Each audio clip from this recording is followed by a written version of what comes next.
எஸ்ஐஆரை பத்தி தாவேக்கோட நிலைப்பாடு என்ன சொல்லுங்க. மும்மொழி கொள்கையோட தாவேக்கோட நிலைப்பாடு என்ன சொல்லுங்க. லோக் ஆதாய தலைவர் என்ன முடிவெடுத்தார் சொல்லுங்க. காவேரி மேகதாதுல அணை கட்ட போறான் கே சிவகுமார், அதுக்கு உங்க நிலைப்பாடு என்ன சொல்லுங்க. கூட காங்கிரஸ் தானே வச்சிருக்கீங்க.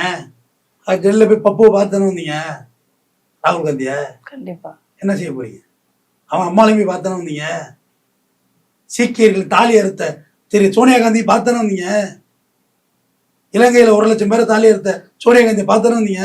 அதான் சார் கொஞ்சம் டைம் கேக்குறாங்கல்ல சார், அந்த டைம் கொடுத்தா செஞ்சிருவாரா? டைம் கொடுத்தா கரெக்டா இருக்கும் மேடம்.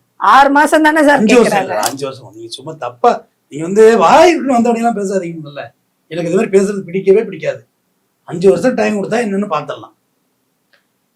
5 வருஷம் செஞ்சிருவாரு மேடம். கேட்கவே கூடாது வரைக்கும். கேட்டீங்கன்னா ஜெயில பிடிச்சி போட்டுருவாரு, புழல பிடிச்சி போட்டுருவாங்கள, போலீஸ் வழக்கு பதிவிட்டோம். ரேப் பண்றவங்களாம் நிம்மதியா சுத்திக்கிட்டு இருக்கான். டிவியில பேசுற மாரிதாசம் மடிக்க கொண்டா உள்ள போடுறாங்க. தப்பு பண்றவங்க எல்லாம் அவங்களுடைய உறுப்பினர்கள், அவங்க கட்சியை சேர்ந்தவர்கள் சார். நாங்க கட்சியை விட்டு எடுத்துருவோம்ல சார். அதான் வீட்டுக்குள்ள பாம்பு கருணாக பாம்பு வந்துருச்சுன்னா அந்த பாம்பு பிடிச்சோட வெளியே விட்டுருங்க. அது உங்க குழந்தைய குத்தி கொண்டு இருக்கும், ஒன்றும் பண்ணாதீங்க. ஆனால் பாம்பு அடிக்கக்கூடாது, சட்டவிரோதம். 2 கம்பேரிசன் ஷேர் பண்ண சொல்ல. ஒருத்த கறி வாங்கிட்டு போய் நீ கறி தின்னு பரவாயில்ல, ஆனால் பச்சை புள்ள கறி கேட்குறான், குழந்தை கறி கேட்குறான், அவனை என்ன செய்யறான் நீங்க சொல்லுங்க. கறி கேட்டவன கறி கொடுத்துட்டேன் மேடம், குழந்தை கறி கேட்குறான், அவனுக்கு என்ன செய்யலாம் சொல்லுங்க. ஒரு ருமான் நீங்க சொல்லுங்க. என்னோட இடத்துல இருந்து நான் சொல்லணும், தண்டனைகள் கடுமையானதால் தப்புக்கள் குறை. தண்டனை என்ன தடவை கொடுத்து உட்காந்துருக்காங்களா? தூக்கு தண்டனை கொடுத்து தர்மமுனீஸ்வரன் தூக்கு தண்டனை கொடுத்த சில ரெட்டை தூக்கு தண்டனை கொடுத்தாங்க, டிஎம்கே மட்டும் தான் கொடுத்தாங்க. தண்டனை கடுமையா இல்லைன்னு நீங்க எப்படி கேட்டு சொல்லுவீங்க? டெல்லி நிர்பயா அவர்களை தூக்கில தூக்கணும் இல்லையா? டெல்லி நிர்பயாவுக்கு இருந்த ஃபோர்ஸ் ஏன் கும்மிடிப்பூண்டியில் அந்த பிள்ளைக்கு இல்லை? ஏன்னா டெல்லி நிர்பயா பணக்கார வீட்டு பொண்ணு, கல்கத்தா ஆர்ஜிகர் மருத்துவமனை மௌமிதா பணக்கார வீட்டு பொண்ணு. ஆனா கும்மிடிப்பூண்டியில இன்னைக்கு இறந்திருக்க 3 வயசு குழந்தை, என் சகோதரி, என் பிள்ளை, என் தங்கச்சி பணக்காரி கிடையாது, ஏழை.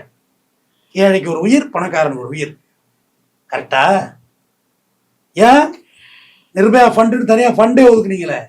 நிர்பயாங்கிறது ஒரிஜினல் பேர் கிடையாதுமா, அவன் சிங்கப்பூர் ஹாஸ்பிட்டல் வச்ச பேர், அது புனை பெயர். அவங்களுக்கு குதிச்ச நீங்க ஏன் மற்றதுக்கு இன்னும் குதிக்கல? மாதர் சங்கம்லாம் எங்க இருக்கீங்க? ஃபிளைட் மோட்ல இருக்கீங்களா இல்ல கோமோல இருக்கீங்களா சொல்லுங்க. எல்லாருமே விஜய் கட்சியை சேர்ந்தவங்களா இருப்பாங்க சார், அதனால கேள்வி கேட்காம இருக்காங்களோ என்னமோ. இது கரெக்ட், இது வாஸ்தவமான பேச்சு. காலகாத்தால ஒரு வீடியோ, ஒரு பொண்ணு, பேரெல்லாம் சொல்லலாமா, நாளைக்கு என்ன திட்டி கூட பேசும், அந்த மாதிரி பேசுது, அதிகமா வரையறைட்டு பேசுது, கண்ணா புண்ணான்னு பேசுது தம்பி, கெட்ட கெட்ட வார்த்தையில காலையிலே பேசுது எல்லாரையும். இது எப்படி என்ன போக்குது? இது அரசியல், இதுதான் அரசியல், உங்கள் அரசியல் இதுதான்.